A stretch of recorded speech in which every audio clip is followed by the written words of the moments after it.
میں نے کہا تم ممتاز مفتی کو جانتی ہو، بہت بڑا افسانہ نگار ہے، جو جی میں آئے لکھتا رہتا ہے۔ اس نے میرے سر پر سبز امامہ باندھ کر اور اس پر مشک کافور کا برادہ چھڑک کر مجھے ایک عجیب و غریب پتلا سا بنا رکھا ہے۔ وہ دیدہ و دانستہ عقیدے سے بھاگتا اور عقیدت کا روگ پالتا ہے، اس کی کسی بات پر دھیان نہ دو۔ وہ مسکرا کر بولی، یہ ممتاز مفتی بھی عجیب آدمی ہے، میرے ساتھ بڑی محبت کرتے ہیں، ثاقب کے ساتھ گھنٹوں بچوں کی طرح کھیلتے رہتے ہیں، لیکن وہ جب میرے پاس تمہاری باتیں کر کے جاتے ہیں تو مجھے یہ احساس ہونے لگتا ہے جیسے میں تمہاری بیوی نہیں بیوہ ہوں۔ میں نے کہا یہی تو اس کی افسانہ نگاری کا کمال ہے۔ وہ تنک کر بولی، مفتی جی کو گولی مارو، آؤ آج ہم دونوں عیش کریں، اس ملک میں ایسی اچھی دھوپ روز روز تھوڑا نکلا کرتی ہے۔ یہ کہہ کر وہ اٹھی، جلدی جلدی مٹر اور قیمہ پکایا، کچھ چاول ابالے، سلاد کاٹا، ہمیں کھانا کھلا کر وہ اپنے کمرے میں چلی گئی۔ جامنی رنگ کی شلوار قمیص پہنی، ڈھیر سارا میک اپ کیا، اور جب خوب بن ٹھن کر نکلی تو ثاقب نے بے ساختہ کہا، واہ واہ، آج تو بڑے ٹھاٹ ہیں، آج تو ابو کی خیر نہیں۔ اس نے ثاقب کو ڈانٹا، زیادہ بک بک نہ کرو، تم اپنا سائیکل نکالو اور خالد کے ہاں چلے جاؤ، شام کو طارق کی سالگرہ ہے، ہم بھی 5 بجے تک وہاں پہنچ جائیں گے۔ ثاقب نے گھڑی دیکھ کر کہا، اور اتنی دیر کیا کریں گے؟ عفت نے کہا، ہم مزے کریں گے، لیکن تم اب جاؤ۔ ثاقب اپنے بائسیکل پر بیٹھ کر خالد کے ہاں چلا گیا۔ میں نے عفت سے کہا، آج کیا ارادے ہیں؟ اس نے آنکھیں ڈبڈبا کر کہا، چلو پارک چلتے ہیں۔ ہم دونوں ٹیکسی لے کر اس کے مرغوب پارک میں چلے گئے۔ چاروں طرف جوان اور بوڑھے جوڑے سبز گھاس پر بیٹھے تھے، بہت سے فوارے چل رہے تھے، گلاب کے پھول کھلے ہوئے تھے، چیری کے درخت گلابی اور سرخ پھلوں سے لدے ہوئے تھے، آس پاس ٹھنڈے دودھ اور رنگا رنگ مشروبات کی بوتلیں بک رہی تھیں۔ ہم دونوں لکڑی کے ایک بینچ پر ایک دوسرے سے ذرا ہٹ کر بیٹھ گئے۔ اس نے چاروں طرف نظر دوڑائی اور بولی، بہشت کا نظارہ بھی کچھ ایسا ہی ہوتا ہوگا؟ میں نے کہا، پتہ نہیں۔ اس نے شکایت سے کہا، تم مجھے کچھ نہیں بتاتے، ممتاز مفتی تمہیں مجھ سے زیادہ جانتا ہے۔ میں نے کہا، مفتی جی افسانہ نگار ہیں، ان کو گولی مارو، اپنی بات کرو۔ وہ بولی، میری بات صرف اتنی ہے کہ میں تیرے کسی کام نہیں آ سکی۔ میں نے کہا، یہ فضول بکواس چھوڑو، کوئی کام کی بات کرو۔ وہ بولی، واقعی کروں؟ اس نے ایسے انداز سے کہا جیسے کوئی بچہ ٹافی خریدنے کے لیے خوشامد کر کے پیسے مانگنے والا ہو۔ بولی، برا تو نہیں مناؤ گے؟ بات کاٹو گے تو نہیں؟ ٹالو گے تو نہیں؟ میں نے اسے یقین دلایا کہ بالکل نہیں۔ وہ لکڑی کے بینچ پر مجھے تکیہ بنا کر لیٹ گئی اور بولی، سنو، جب میں مر جاؤں تو مجھے کینٹربری کے قبرستان میں دفنا دینا۔ اس کے منہ سے موت کا یہ پیغام سن کر مجھے بڑا شدید دھچکا لگا، لیکن میں نے اس کی بات نہ کاٹنے کا وعدہ کر رکھا تھا، اس لیے بالکل خاموش رہا۔ وہ بولتی گئی، یہ شہر مجھے بہت پسند ہے، یہاں کے اسپتال نے مجھے بڑا آرام دیا ہے، یوں بھی اس شہر پر مجھے حضرت مریم کا سایہ محسوس ہوتا ہے۔ یہاں پر تمہیں بھی کچھ محسوس ہوتا ہے یا نہیں؟ اس نے منہ اٹھا کر میری طرف دیکھا، میری آنکھوں سے آنسوؤں کا سیلاب امڑ رہا تھا۔ اس نے اپنے جامنی رنگ کے دوپٹے کے پلو سے میرے آنسو پونچھے اور بے حد غیر جذباتی انداز میں اپنا سلسلہ کلام جاری رکھا۔ بولی، اس ملک میں ہر شخص اپنے اپنے کام میں مصروف ہوتا ہے، اس لیے میرے جنازے پر کسی کو نہ بلانا۔ یہاں پر تم ہو، ثاقب ہے، خالد ہے، زہرا ہے، آپا عابدہ ہے، خالد کے چند مسلمان ڈاکٹر دوست ہیں، بس اتنا ہی کافی ہے۔ اب میں سنبھل کر بیٹھ گیا۔ میں نے کہا، جرمنی سے تنویر احمد خان اور پیرس سے نسیم انور بیگ شاید آ جائیں، ان کے متعلق کیا حکم ہے؟ وہ آ جائیں تو ضرور آئیں۔ اس نے اجازت دی اور بولی کہ وہ بھی تو اپنے ہی لوگ ہیں، لیکن پاکستان سے ہرگز کوئی نہ آئے۔ میں نے پوچھا کیوں؟ بولی، 1-2 عزیز جو استطاعت رکھتے ہیں ضرور آ جائیں گے، لیکن دوسرے بہت سے عزیز جن میں آنے کی تڑپ تو ہے لیکن آ نہیں سکتے، خام خواہ ندامت سی محسوس کریں گے، ٹھیک ہے نا؟ میں نے جھوٹی ہنسی ہنس کر کہا، میڈم آپ کا ارشاد سر آنکھوں پر، اور کوئی ہدایت؟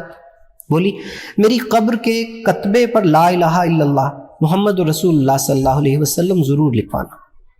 میں نے کہا ضرور، اور کوئی حکم؟ اس نے کہا، ہاں ایک عرض اور ہے، اپنے ہاتھوں کے ناخن بھی خود کاٹنا سیکھ لو۔ دیکھو اس چھوٹی سی عمر میں بھی ثاقب کیسی خوبی سے اپنے ناخن کاٹ لیتا ہے، تم سے اتنا بھی نہیں ہوتا۔ یہ کہہ کر وہ اٹھی، اپنا پرس کھولا، ایک چھوٹی سی کینچی نکالی اور بولی، لاؤ آج میں پھر تمہارے ناخن تراش دوں۔ اس نے میرے ناخن کاٹے۔ اس آخری خدمت گزاری کے بعد وہ میرے گلے میں باہیں ڈال کر بیٹھ گئی اور اپنے ہاتھ کی انگلیوں سے میرے بالوں میں کنگھی کرنے لگی۔ مجھے اچھا تو بڑا لگا، کیونکہ اس سے پہلے ہم برسر عام اس طرح کبھی نہ بیٹھے تھے، لیکن اس کی باتوں میں الوداعیت کا جو پیغام جھلک رہا تھا اس نے مجھے بےتاب کر دیا۔ میں نے کہا میڈم اٹھو، ہمارے ارد گرد جو بے شمار بچے کھیل کود رہے ہیں وہ کیا سمجھیں گے کہ یہ بڈھا بڈھی کس طرح کی عاشقی میں مبتلا ہو رہے ہیں۔ وہ چمک کر اٹھ بیٹھی اور حسب دستور مسکرا کر بولی، یہ لوگ یہی سمجھیں گے نا کوئی بلحوث بوڑھا کسی چھوکری کو پھانس لایا ہے۔ کبھی تم نے آئینے میں اپنی صورت دیکھی ہے؟ میں نے کہا ہاں، روز ہی دیکھتا ہوں۔ اس نے میرے بالوں میں اپنی انگلیوں سے آخری بار کنگھی کی اور بولی، تمہارے بال کتنے سفید ہو رہے ہیں۔ میں نے اتنی بار کہا ہے کہ مہینے میں کم از کم ایک بار کلر گلو کا شیمپو کر لیا کرو، لیکن تم میری بات ہی نہیں مانتے۔ میں خاموش رہا۔ اس نے مجھے گدگدا کر ہنسایا اور پھر کہنے لگی، تمہیں ایک مزے کی بات سناؤ؟ میں نے کہا ضرور سناؤ۔ وہ بڑے فخریہ انداز میں کہنے لگی، کوئی 2 برس پہلے میں نسیم انور بیگ کی بیگم اختر کے ساتھ آکسفورڈ اسٹریٹ میں شاپنگ کے لیے گئی۔ وہاں اس کی ایک سہیلی مل گئی۔ اس نے میرا تعارف یوں کرایا کہ یہ عفت شہاب ہے۔ یہ سن کر اختر کی سہیلی نے بے ساختہ کہا، ارے ہم نے تو سنا تھا کہ شہاب صاحب کا صرف ایک بیٹا ہے، ہمیں کیا معلوم تھا کہ ان کی اتنی بڑی بیٹی بھی ہے۔ دیکھا پھر؟ میں نے جھینپ کر کہا، ہاں ہاں بیگم صاحبہ دیکھ لیا، اب 5 بجنے کو ہیں، چلو طارق کی سالگرہ پر بھی تو جانا ہے۔ یہ ہمارا آخری انٹرویو تھا۔ 18 سال کی ازدواجی زندگی میں ہم نے کبھی ایک دوسرے کے ساتھ بیک وقت اتنی ڈھیر ساری باتیں نہیں کی تھیں۔ دوستوں، یاروں اور عزیزوں کے ساتھ بیٹھ کر ہم کئی گھنٹے ہی ہاہا کر لیتے تھے، لیکن اکیلے میں ہم نے اتنی دل جمعی کے ساتھ اتنے موضوعات پر کبھی اتنی طویل گفتگو نہیں کی تھی۔ یہاں تک کہ جب میں نے CSP سے استعفیٰ دیا تو یوں ہی ایک فرض کے طور پر مناسب سمجھا کہ اپنی بیوی سے بھی مشورہ کر لوں۔ جب میں نے اسے بتایا کہ میں ملازمت سے مستعفی ہونا چاہتا ہوں تو وہ ثاقب کے اسکول جانے سے پہلے اس کے لیے آملیٹ بنا رہی تھی۔ آملیٹ بنانے کا چمچہ ہاتھ سے چھوڑے بغیر اور میری طرف آنکھ اٹھائے بغیر وہ بولی، اگر تمہارا یہی فیصلہ ہے تو بسم اللہ، ضرور استعفیٰ دے دو۔ اس کی اس شان استغنا سے جل کر میں نے شکایت کے لہجے میں کہا، بیگم صاحبہ آپ کی رضامندی کے بغیر میں ایسا قدم کیسے اٹھا سکتا ہوں، اور ایک آپ ہیں کہ کوئی توجہ ہی نہیں دیتی۔ اس نے چمچہ ہاتھ سے رکھ دیا اور پھر میری طرف یوں پیار سے دیکھا جیسے پہلے کبھی نہیں دیکھا تھا۔ پھر بولی، ارے یار میں تجھے کیسے سمجھاؤں کہ جو تیری مرضی وہی میری مرضی۔ مجھے یہ زعم تھا کہ میں خود فنا کی تلاش میں ہوں، لیکن مجھے کیا معلوم تھا کہ عفت پہلے ہی اس مقام سے گزر چکی ہے۔ جب وہ تابوت میں لیٹی پڑی تھی تو میں نے چپکے سے اس کے سر پر آخری بار ہاتھ پھیر کر پیار کیا۔ میرے اندر کے توہمات نے میرے سینے میں عجیب و غریب امیدوں کی موم بتیاں سجا رکھی تھیں، لیکن ان میں سے کسی معجزے کی ایک بھی موم بتی روشن نہ ہوئی۔ وہ مر گئی تھی۔ ہم نے اسے قبرستان میں لے جا کر دفنا دیا، باقی اللہ اللہ خیر صلی۔ یوں تو آپس کی روٹ راٹ، چھوٹی موٹی ناراضگیاں اور باہمی شکر رنجیاں ہمارے درمیان درجنوں بار ویسے ہی ہوئیں جیسے ہر میاں بیوی کے درمیان ہونا چاہیے، لیکن ہماری اصلی بڑی لڑائی صرف ایک بار ہوئی۔ اسلام آباد میں میں نے اپنے ڈرائنگ روم کے لیے قالین خریدنا تھا۔ میں نے بڑے شوق سے ایک قالین پسند کیا جس کی زمین سفید اور درمیان میں رنگین پھول تھے۔ عفت نے اسے فوراً یوں مسترد کر دیا جیسے وہ کسی چالاک سبزی فروش کو الٹے ہاتھوں باسی پالک، مولی، گاجر اور گوبھی کے پھول لوٹا رہی ہو۔ مجھے بڑا رنج ہوا۔ گھر آ کر میں نے سارا دن اس سے کوئی بات نہ کی۔ رات کو وہ میرے پہلو میں آ کر لیٹ گئی اور اپنے دونوں ہاتھ میرے گالوں پر رکھ کر کہنے لگی، دیکھ تیرا منہ پہلے ہی بڑا گول ہے، جب تو ناراض ہوتا ہے تو یہ اور بھی گول مٹول ہو جاتا ہے، آج بھلا تو اتنا ناراض کیوں ہے؟ میں نے قالین کی بات اٹھائی۔ اس نے کہا، قالین تو نہایت عمدہ ہے لیکن ہمارے کام کا نہیں ہے۔ میں نے پوچھا کیوں؟ بولی، دراصل بات یہ ہے کہ جن لوگوں کے لیے یہ قالین بنا ہے ان میں سے کوئی بھی ہمارے ہاں نہیں آتا۔ میں نے تلخی سے دریافت کیا، کیا مطلب؟ وہ اٹھ کر بیٹھ گئی اور اسکول کی استانی کی طرح بڑی وضاحت سے گن گن کر سمجھانے لگی کہ ہمارے ہاں ابن انشاء آتا ہے، وہ پھسکڑا مار کر فرش پر بیٹھ جاتا ہے، ایک طرف مالٹے دوسری طرف مونگ پھلی، سامنے گنڈیریوں کا ڈھیر۔ جمیل الدین عالی آتا ہے، آتے ہی فرش پر لیٹ جاتا ہے اور سگریٹ پر سگریٹ پی کر ان کی راکھ ایش ٹرے میں نہیں بلکہ اپنے ارد گرد قالین پر بکھیرتا ہے۔ ممتاز مفتی ایک ہاتھ میں کھلے پان اور دوسرے ہاتھ میں زردے کی پڑیا لیے آتا ہے۔ اشفاق احمد قالین پر اخبار بچھا کر اس پر تربوز چیرنا پھاڑنا شروع کر دیتا ہے۔ ملتان سے ایثار رائی، آم اور خربوزے لے کر آئے گا۔ ڈھاکے سے جسیم الدین کیلے اور رس گلوں کی ٹپکتی ہوئی ٹوکری لائے گا، اور وہ یہ سب تحفے لا کر بڑے تپاک سے قالین پر سجا دیتے ہیں۔ سال میں کئی بار سید ممتاز حسین شاہ BA 60 سال کی عمر میں MA انگلش کی تیاری کرنے آتا ہے اور قالین پر فاؤنٹین پین چھڑک چھڑک کر اپنی پڑھائی کرتا ہے۔ صرف ایک راجہ شفیع ہے، جب کبھی وہ مکئی کی روٹی، سرسوں کا ساگ اور تازہ مکھن اپنے گاؤں سے لے کر آتا ہے تو آتے ہی انہیں قالین پر نہیں انڈیلتا، بلکہ بڑے قرینے سے باورچی خانے میں جا کر رکھ دیتا ہے، کیونکہ وہ نہ شاعر ہے نہ ادیب، فقط ہمارے دوستوں کا دوست ہے۔ بات بالکل سچ تھی، چنانچہ ہم نے ایک نہایت میل خوردہ قالین خرید کر آپس میں صلح کر لی۔ عفت کو میرے دوستوں کے ساتھ بڑا انس تھا، وہ ادیب پرست بھی تھی اور ادب شناس بھی۔ شاہ نامہ اسلام کے سینکڑوں اشعار اسے زبانی یاد تھے۔ حفیظ جالندھری کا وہ اپنے باپ کی طرح ادب کرتی تھی۔ جوش صاحب کی یادوں کی برات کی بھی مداح تھی۔ ایک روز میں نے کہا، میں جوش صاحب کی طرف جا رہا ہوں، آؤ تم بھی ان سے مل لو۔ اس نے کہا، تم جاؤ، میرے لیے جوش صاحب کے دور کے ڈھول ہی سہانے ہیں۔ یحییٰ خان کے زمانے میں جب ہم انگلستان کے ایک چھوٹے سے گاؤں میں خاموشی سے اپنے دن گزار رہے تھے تو فیض احمد فیض لندن آئے۔ وہاں سے انہوں نے مجھے ٹیلی فون کیا کہ میں کل تمہارے پاس آ رہا ہوں، دوپہر کا کھانا تمہارے ہاں کھاؤں گا۔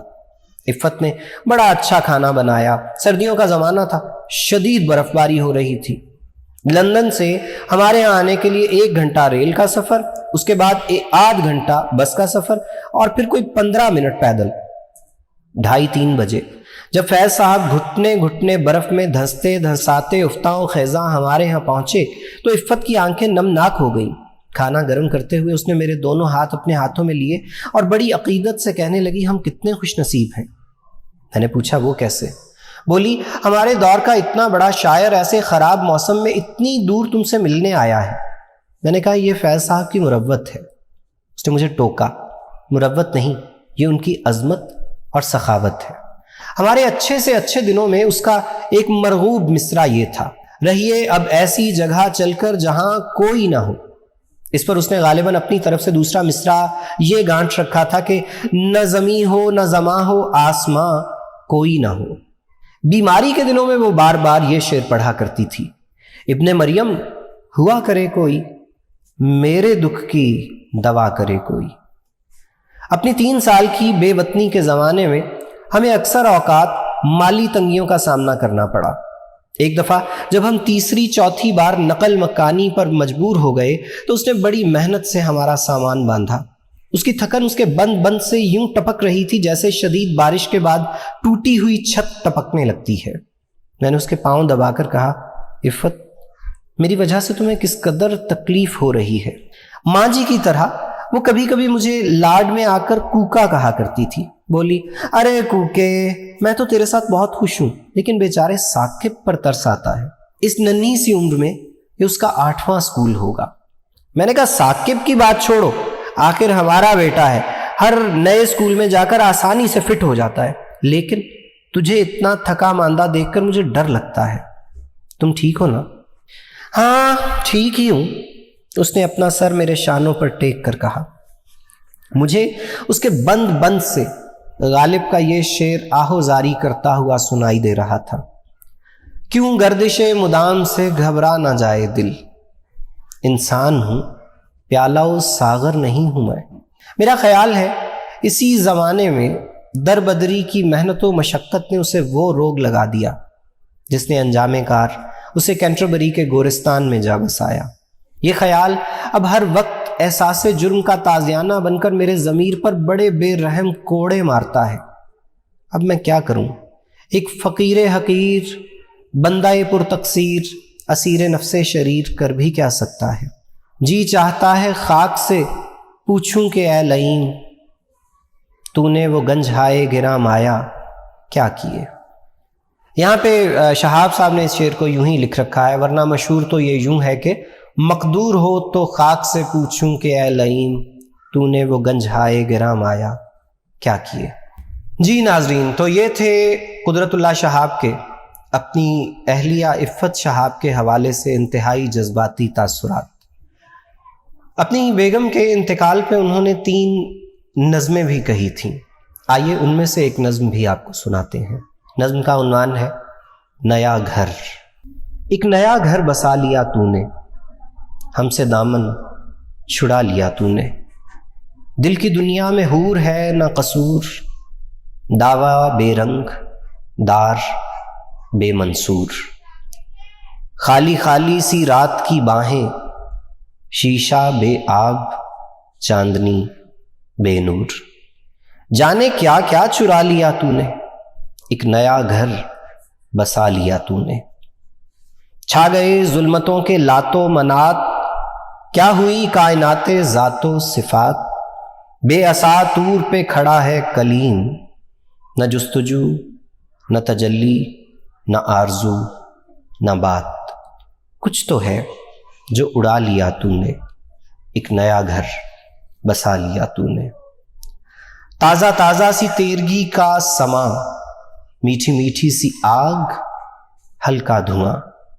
موتیوں کی لڑی میں تنہائی، سنگریزوں میں گمشدہ سا نشاں. ڈھونڈا میں نے تھا پا لیا تو نے، ایک نیا گھر بسا لیا تو نے. موج در موج خاک کا انبار، مور و ملخ و ملائکہ کی قطار. ایک تابوت نقد جاں کے عوض، ڈولی دلہن کی ساتھ 4 کہار. راز جینے کا پا لیا تو نے، ایک نیا گھر بسا لیا تو نے. کیا وہاں بھی فساد اٹھتے ہیں، آگ لگتی ہے سانس گھٹتے ہیں.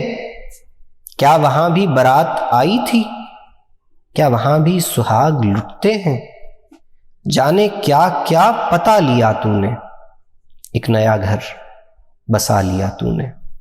خیر تیری تیرے مکاں کی خیر، تہمت آرزوئے جاں کی خیر.